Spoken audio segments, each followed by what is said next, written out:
Please tell me if my volume is working or did it go out?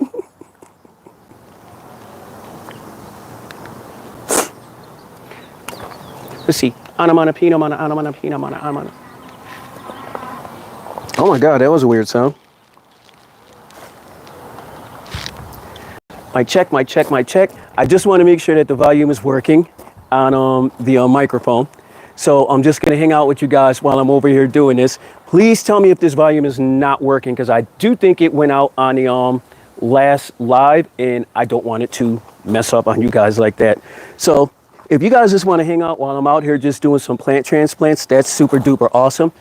But I really wasn't happy with the way that that last recording went, because I dropped the phone twice, which is not cool. The gimbal does not like that. The gimbal gods do not like that. So while I'm trying to figure out how not to drop a phone, I'm going to go right here. Hey, hummingbird. I will be transplanting some more plants into the garden, and we're going to go with marigolds, because we were just talking about pops of color. Marigolds are also great because they are medicinal when put into a cream. Here's a, is that a marigold right there? Make sure I got it right. Yes, marigold right here. Marigolds are also awesome when put into a cream or put into an oil. They are great for skin inflammation, skin problems, flare-ups, things of that nature. Make sure that we're on. There we go.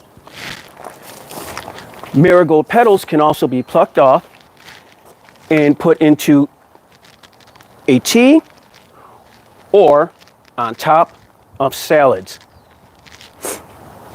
But wait, there's more. Marigolds are also a natural pest deterrent. And when I say pest, look at that beautiful root structure on the bottom. I'm talking about nematodes and beetles, the less desirable things that you would want in your garden. I'm actually going to make that base a little bit deeper because I want this to sit flush right into the system. So there we go. That is perfect right there.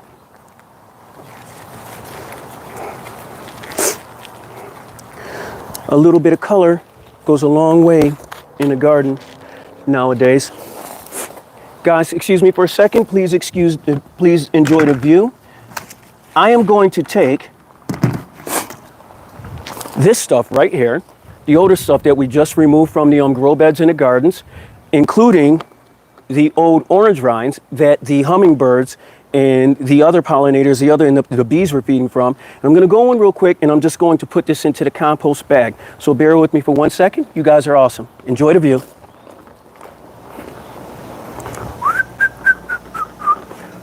Well, I'm sure I still have you guys can still hear me. If you can, I want to apologize because I really think the volume went out on that last take. And it happens whenever I knock the gimbal over, whenever the phone falls. And I always try to check the transmitter and the receiver. I'm back to make sure that it's working. Oh my God, Frankie, man, thank you, thank you, thank you. Christine, yeah, and I'm sorry, guys. I really am. I'm so sorry. I'm sorry to you too, Hummingbird. I think I made you nervous when you saw it fall, man. I'm so sorry, guys. You know it. You're taking the time to help me develop this channel, and you're taking the time to help me develop this program. And I owe it to you guys. I do. For those who have won the contest, the recent contests that we've thrown, thank you so much for hanging out. Later on this week or early next week, we're going to be hitting the post office, and we're going to be getting those cool cups and some of that other merch out to you. There's also going to be some surprise stuff in there. If you guys are so cool to still hang with us, man, I really appreciate it so much. And you guys make me feel so beautiful and bright inside that I just realized we needed some more color right here. And that's really pushing the limit on what should be in this little space. Oh my gosh, yeah. Yeah, come on, man. It's mad that it wasn't living there already. That's how much that plant's supposed to be in that spot right there. It's got "Put Me There" written all over it.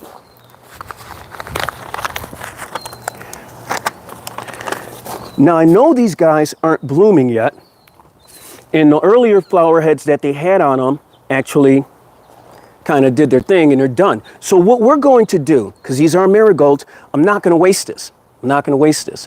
Someone advised me a while ago, and they were absolutely right. Even though if you look at the marigolds on our garden, the heads on them are beautiful and they're popping. But if you really want these guys to branch out and branch out like that, those initial heads that you got when you get them, as much as it hurts, remove them.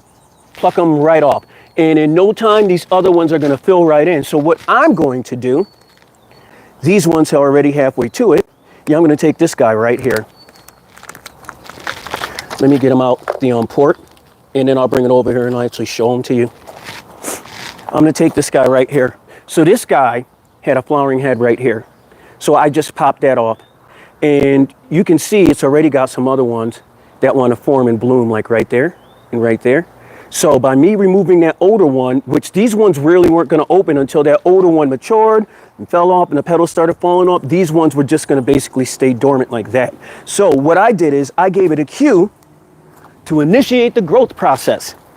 And I'm going to give it its new home. So to my friend, I'm not sure if it was on YouTube or Facebook, whichever it was, whoever it was that suggested that, thank you so much. You are right. You were right.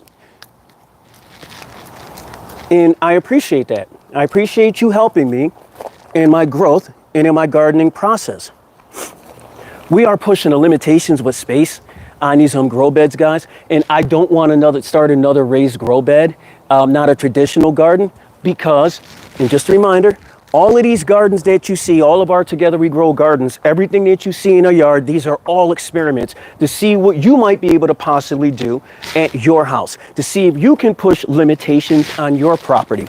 Let us go through all the mistakes. I don't want to say let us have all the fun, but let us go through all the mistakes. We don't want to bother you guys with this stuff.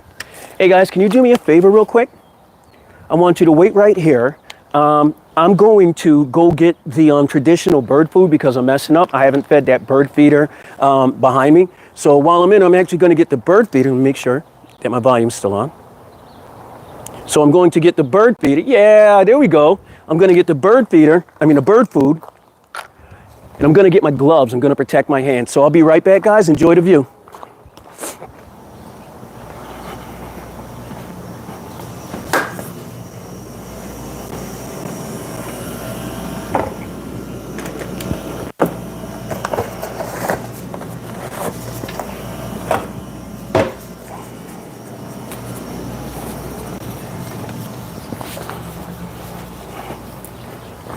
Oh, I forgot the bird food. Get everything with the bird food. There we go.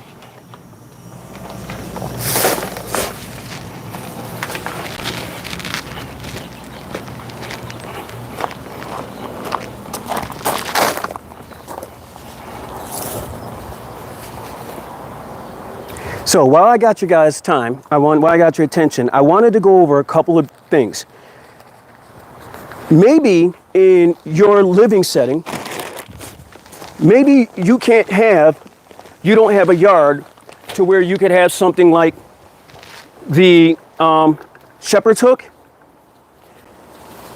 and a standalone bird feeder. So maybe you'd have to figure out another way if you wanted to attract birds to your area or to your yard, to your home, your property. You'd have to find, pardon the sniffles, guys, allergies. You'd have to find some alternative methods. So we're going to take a minute and I'm going to show you some alternative methods that you could use to bring our feathered friends closer to your neighborhood.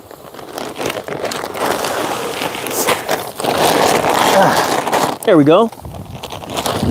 There's one.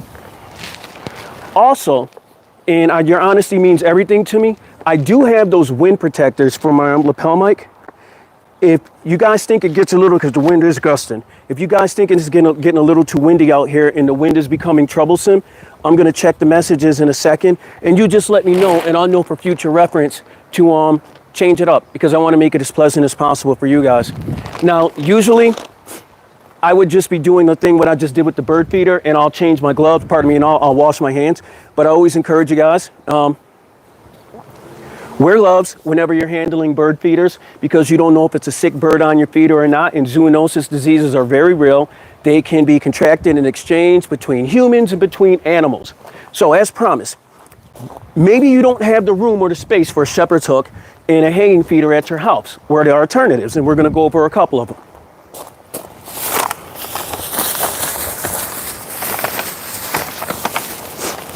These are pod feeders. Puck feeders. And these can easily go, of course I don't have a puck stand in front of me. Yeah, these go on a little hanging thing, and they can easily hang from a balcony. They can hang from a porch. They can hang from, I literally don't have one in my hands right now. Are you serious, Chuck? Wow.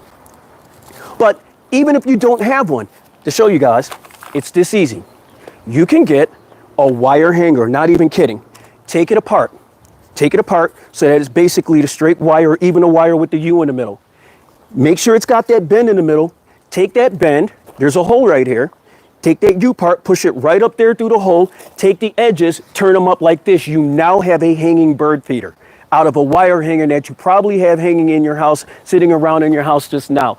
If you don't believe, trust me, you know what, that's gonna be a future video. I'm gonna show you guys how to do that. So you don't have to go out there and buy an already built hanger. You can get a wire hanger from your house if you want to. There are other ways that you can do it, but a wire hanger is absolutely easiest. You take it apart. It's got that hook thing on top. You take those bottom wires out where it's got the little cardboard thing or whatever it is on the bottom. You take those bottom lines, you pull them together, you push them right through that hole on the bottom, and then you turn them up on the outside. That hanger's already got the hook on it. You can put a nail or the eye hook on your porch, on your railing, whatever you may have, and you can easily just take that homemade puck feeder and just set it on your porch. The joy to that is that feeder itself is probably going to cost you like $10. Save that $10.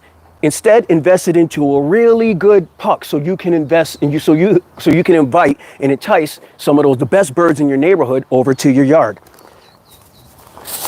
If you don't want to go through the whole invention of inventing your own hanging feeder, they literally have nut and fruit treat bells, just like this, where it's already in the shape, and all you have to do is put a piece of string through that little eye hole up on top, a piece of string or a hook, and just tie it to something. That's it, and you now have your own bird feeder at your house. You can also make these on your own. There are all types of recipes. The ingredients that go into these are very, very simple. In a future video, I'll show you guys how to make suet, which is woodpeckers love it. And other larger songbirds love it, but I'll teach you how to make your own suet using scraps that you have at your house. Some primary ingredients, peanut butter, beef fat, any type of fat, animal fat that you may have in your house, rendered down, peanut butter, cornmeal, and sunflower seeds, and I think I'm forgetting something else. But simple things like that, you can make large batch, and you'll be able to feed birds for a long time if you just bring the root recipe, root ingredients, and have them already in your house.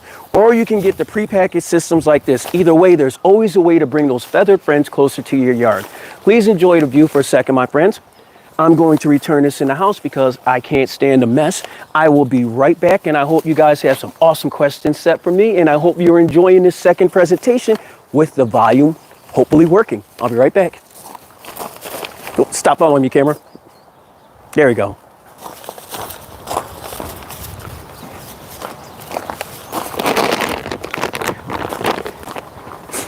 For you guys who are still with me, listening while I'm doing this movement around, I'm a firm believer that cleanliness is next to, if you believe it, if you believe in it, cleanliness is next to godliness. So every time you hear me whistling or something in the background, it's usually because I'm actually cleaning something up while I'm out here. And I enjoy the entire process of cleaning. When I say that, like one of my favorite parts of serving in the United States Navy, disabled veterans, served proudly, 5 world conflicts. One of my favorite parts of serving in the military was taking care of my fellow service members. And the main way that you can do that in the military is by being clean, making sure that they're clean, making sure that their surroundings are safe. Every watch I had to stand, I took it seriously. I stood it diligently. Every plant that I plant, I take it seriously. I plant them diligently. When you start to care about things in life, when I started to care about things in life, I realized that I just can't stop. So that's just the way that I'm going to be. And I love to care. Caring is fun. Caring is fun. This, guys, I have him down here in a little pond, and the purples bounce back, the Genoveses bounce back. Oh, because you're not in the water, that's why. That'll do that. I can actually take these guys out now and set them on the proverbial shore, and they should be good. So guys, I couldn't end, like I was saying earlier, I couldn't end that last video as actually I'm not even going to end this one yet. So when we were talking about removing the older plants and bringing the younger ones in the last video, let's take a look at what the garden looks like now. So all of the tall plants that were here, we had the Celerium, we had the Mizuna, the purple. Remember, we had the purple Mizuna, the giant ones, giant green Mizuna right here. We had arugula, towers of arugula. Look at how we shortened the landscape so that A, we can get a better idea of what's going on in the gardening systems, but B, we get the amazing treat of doing the process all over again. How cool is that? Like, another thing that we recommend, well, a huge thing that we recommend from Together We Grow about gardening, you really want to put a smile on your face when it comes to gardening. Don't plant a bunch of don't plant a bunch of the same thing. I mean, go ahead, whatever, you know what? Plant a bunch of the same thing. Heck, have fun with it. I encourage you. Have fun with it. I'm never going to tell you not to do something when it comes to gardening. Have fun, experiment, experiment, but learn from your mistakes. Like, seriously, learn from your mistakes. Just a reminder, guys, if you've been with me, you've seen the adventure between rhubarb and Swiss chard. Blech. Learn from your mistakes. Woo! I can't believe you guys got the patience to hang with me like this. But learn from your mistakes. I'm going to tell you a huge mistake we've already made in this garden. I've crowded so much stuff in here. I have. My only saving grace is that some of these plants are low canopy and they don't like a lot of heat. And the ones that are taller canopy, they're really heat resistant. But from this end, going this end, from east to west, I am going to have a net. I am going to have a shade cloth over it. It's primarily going to protect it from above and from the southwest sky. So when the sun's setting in the west sky, initially it's setting closer to the southwest, and then it's settling closer to the southwest and then towards the northwest. Southwest for me being that direction, it's actually Mexico over there. So that's Mexico that way, it's Phoenix that way, Mexico that way. It's weird because you can see the plants, and this is another thing, just checking out and just acknowledging and recognizing plant life.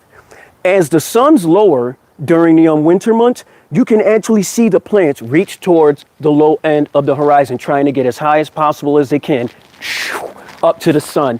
And it is the craziest thing to witness. It really is. It is the craziest thing to witness. If you see me walking, partner, I just want to tell you guys, in case you're not going crazy, if you see me walking back and forth, that's me telling the gimbal to follow me again.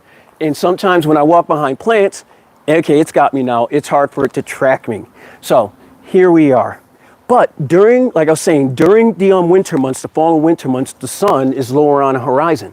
So getting to watch those plants go low, and then as the winter months go on, it gets into spring, the plants go higher and higher and higher into the sky until you're in the summer months. And it's no more this, it's all this underneath that beautiful bright bulb in the sky, and the plants know it. So you got to know it too. That's why when we get in the spring and we get in the summer months, those vitamin D months where the sun's really starting to energize us, get out there, get your hands dirty, get to gardening, get to having some fun. For you folks that are already out there doing it and you got your seedlings started, you got your plants started indoors, I commend you. You got the hands up on this one. You really do. And I'm proud of you. So get out there, get green, and get the gardening. I hope you guys are enjoying this second take today. It's going much smoother, pardon me, than the first one. Today, we've transplanted eggplants, traditional gardening, as well as sustainable. We've transplanted basil into our living wall gardening system. We put our final top cover with mulch on top of our potato plants in our grow bags. We've transplanted marigold, What are you again, baby? Marigold, dwarf zinnia. There's another plant, I can't forget the name of it, in our traditional gardening bed systems. I was asked before, zinnia, marigolds, annuals, things of that nature go inside of a sustainable gardening system, ergo hydroponics or aquaponics. You can grow anything in these systems. You can, in theory. The thing is, these systems are meant to grow fast-producing edible plants that can provide nutrition in much-needed areas. I'm going to give you guys an example, all right? Parts of the world just went through a massive earthquake, and my heart is with them. These gardening systems, these sustainable systems that we've designed are built for places like that, to where when you need that readily available, and I'm not saying like, okay, you hurry up and plug this in 3 days, you're going to have food. In 2 weeks, you will. And it's not going to stop producing. I don't give a darn what you put in the ground, it's not going to grow like that. But in 2 weeks, you put those seeds in there, and in 2 weeks, you're going to have food. You're going to be able to start eating, and you're going to use minimum water, and the gardening system, the growth system can go. Oh my gosh, that bird looks injured. Uh-oh. Oh my goodness.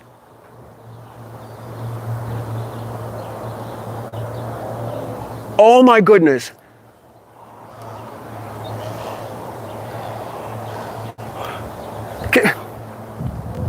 Okay guys, I'm trying to keep it together right now.